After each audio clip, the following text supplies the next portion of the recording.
I'm excited actually. This is going to be a really good show. Hopefully sustain a nice show that people can get a lot of value from and get a lot of content and good information that can help them. And when I say help them, I mean the grassroots goalkeepers, people that we serve at the grassroots level. We're not with any club teams, college teams, pro teams. We have to build everything from the ground up. Everything is work, everything is merit. That's what makes our journey so beautiful.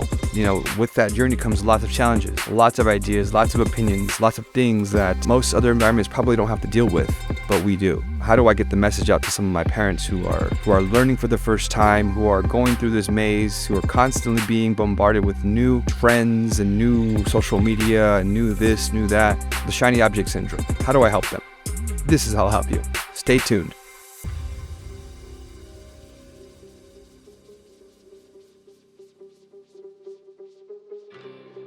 How you doing? This is Coach Gabe. Thanks for checking in with us. As we do more videos, I start getting more questions about certain ideas and topics that are super valuable and people want good information on. Luckily, I have an academy that asks a lot of good questions that are very engaged and they want to see their kids, make it to the next level. So today's topic, we're going to be talking about goalkeepers that are looking for a high quality team. Before I get into this topic, I want you to understand that different teams have different dynamics, different expectations, different ideas about the game. The game is played differently with different people and their expression of it is different. The way they treat their keeper is a really important aspect to things, because if they're not putting any attention towards the goalkeeper, there's a problem. And they don't have to put all the attention towards the goalkeeper, but they have to have some good idea about what drives a good goalkeeper, how do you maintain and keep a good goalkeeper, and what keeps them there, wanting to stay and play for them, for those teams. I don't pity the head coach on these teams because they have so many positions that they're trying to bring together. And the goalkeeper role is constantly in evolution. And I don't pity these coaches. They have a lot of work. I do pity them because they do have a ton of work on their hands.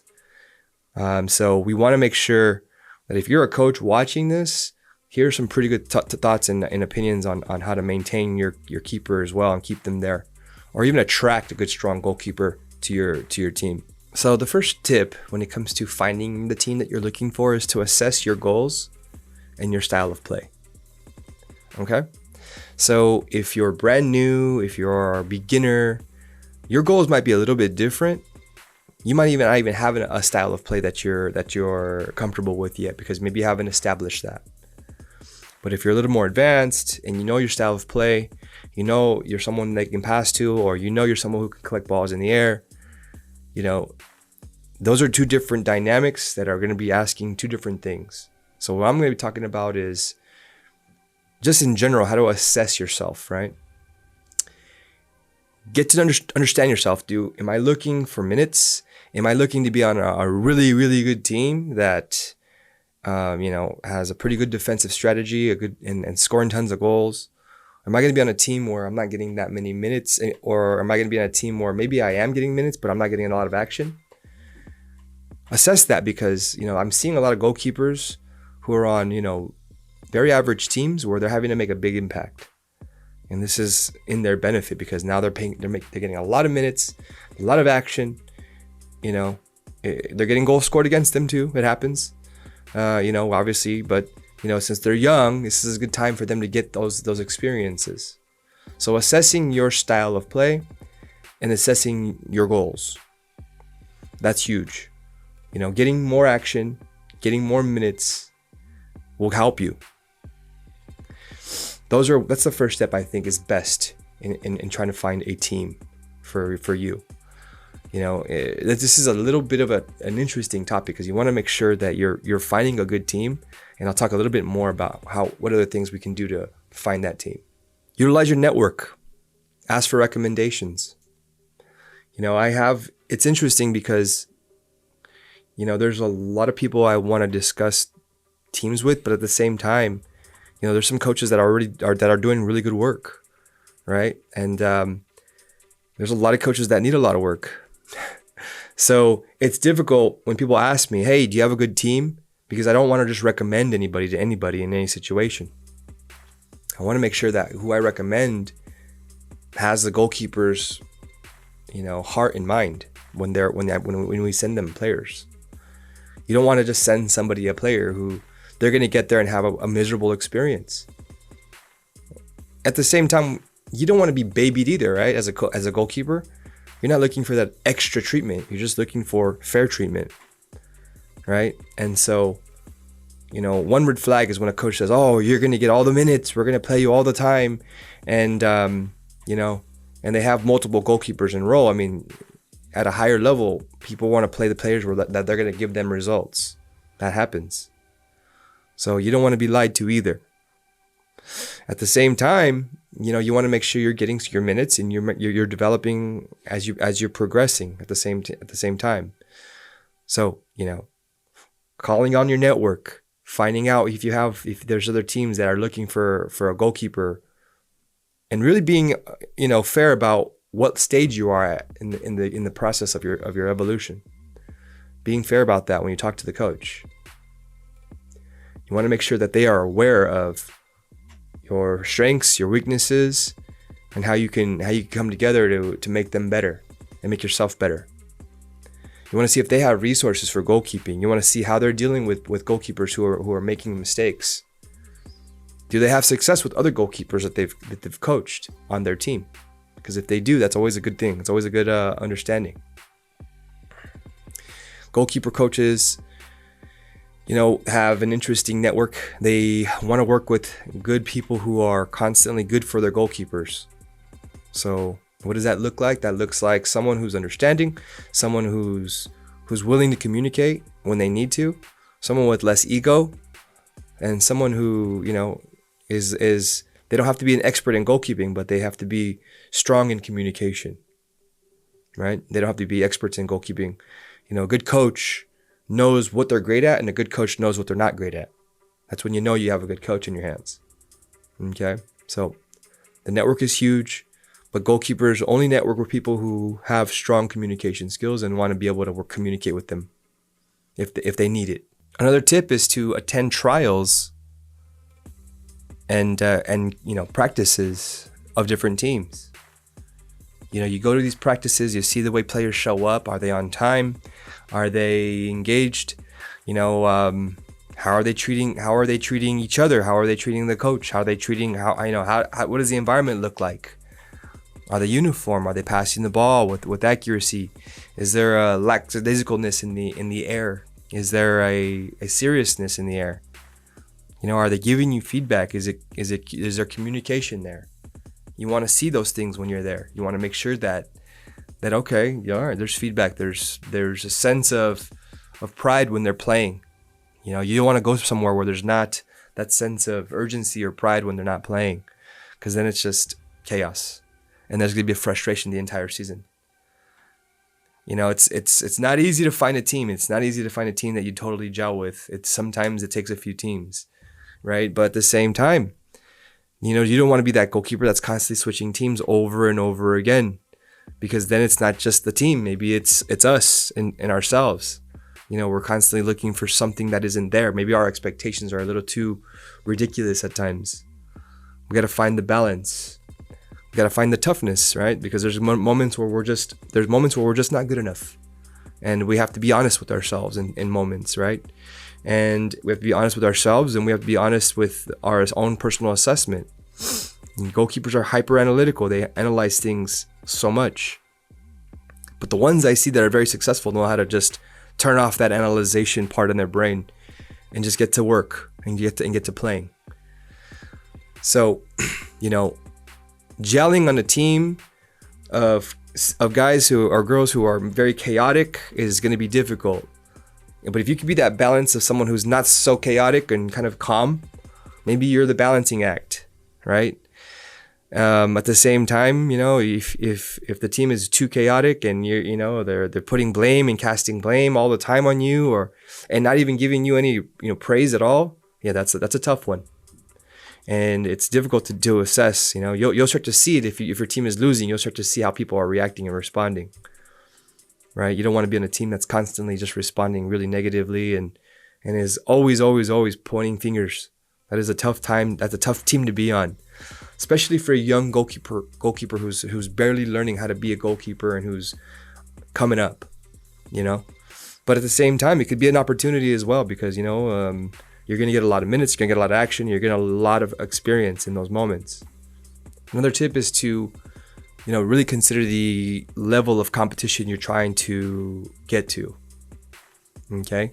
If you're coming from something very recreational and you're stepping into a program where, the coaches are telling you, hey, we're going to be going into this very high competitive environment, and we need a goalkeeper.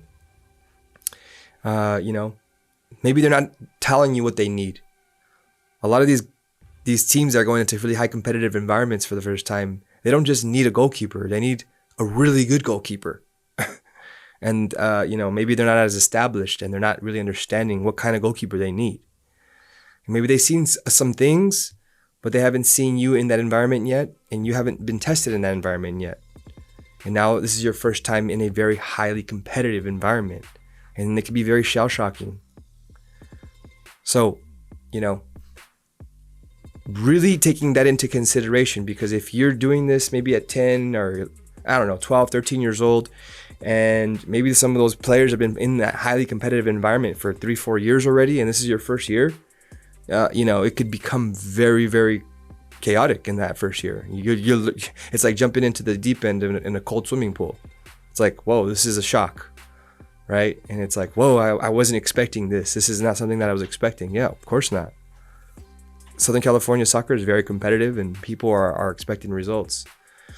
And at the same time, expecting you to develop. Development is the key, right? And in development, failure is part of that equation. Because from failure, you learn and you analyze, right? If people are unaccepting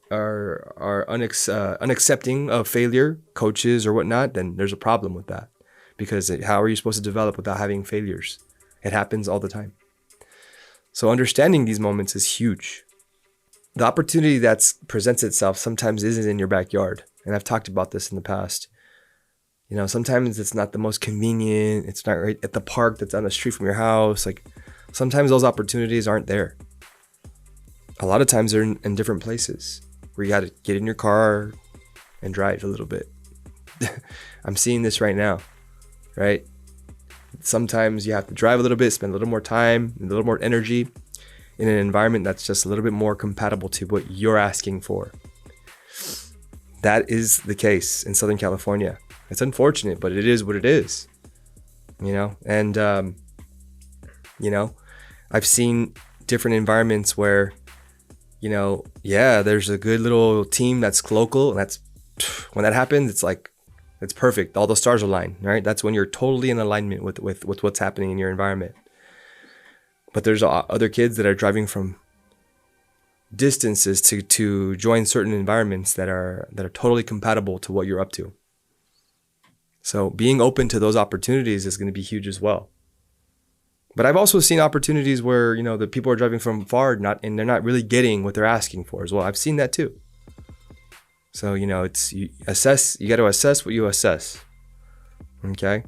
So those are the things. These are some of the ideas that I'm giving you in terms of finding that team that gels with you and fits your needs, and you fit their needs, right?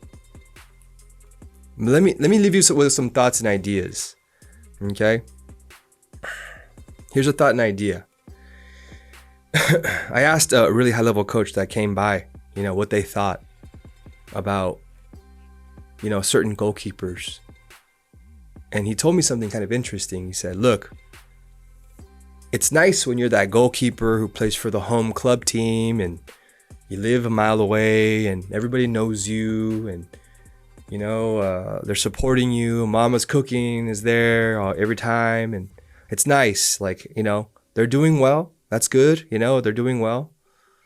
He's like, but it's another story when you get another goalkeeper, you put them in an environment that they're unfamiliar with people who don't know them culturally. You put them in a different place, a different time, with a different playing style, and they can still perform in that environment. Those are two different goalkeepers in two different scenarios. He's like, you tell me who's the better goalkeeper. So I'm going to leave you with that. Because, yeah, you can be good. You can be good in one scenario, but can you really be good in a scenario that doesn't fit you fully? That's truly the test in certain cases, right? So with that being said, I wish you tons of luck in finding the team. And for coaches that are watching this, apply pressure, but also apply tact and understanding to a young goalkeeper who's new, and even to a goalkeeper who's coming with a little experience, because it goes a long way.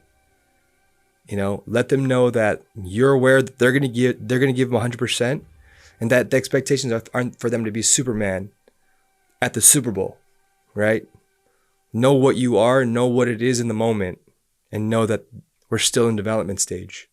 I get it, you need the results, as our keepers do too, but we have to make sure we are, trying to ascend a young goalkeeper and not pushing them out of the position, because I'm seeing that too. I see a lot of young goalkeepers getting pushed out of the position because they had a bad experience with a coach. And there's something really criminal about that. Anyways, I wish you all luck. Send me a message if you need anything. I'm right here. Send me under this comments section right here, okay? But good luck with everything. Have a good week. Coach Gabe, I'm out.